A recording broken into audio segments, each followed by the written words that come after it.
Okay, so you alluded to disagreements and compromises. That's going to lead to eventually the unraveling of the social contract because what was embedded in it that was, of course, such a problem. Yeah, so the main compromise or the main problem was slavery.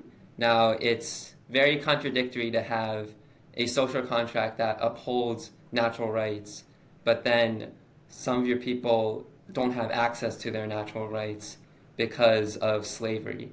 And the founding fathers were aware of this.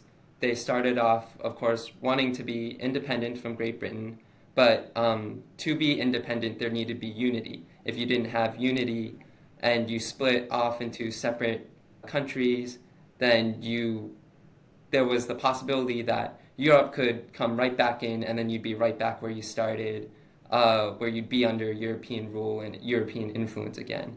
So there's that unity element that was required. But of course, like I mentioned, the United States was so big, especially for that time, the transportation was much slower. And so you needed to be able to compromise because not everyone's going to have the same opinions and beliefs. And one of those compromises was slavery. So you get this really twisted train of logic almost where rights require slavery.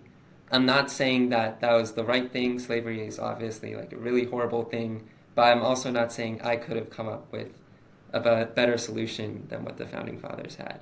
And they did put in some things in place, like the Northwest Ordinance, I think, in the Constitution, which made it so everything south or everything north of the Ohio River, the territories there, when they became states, they would be free states without slaves.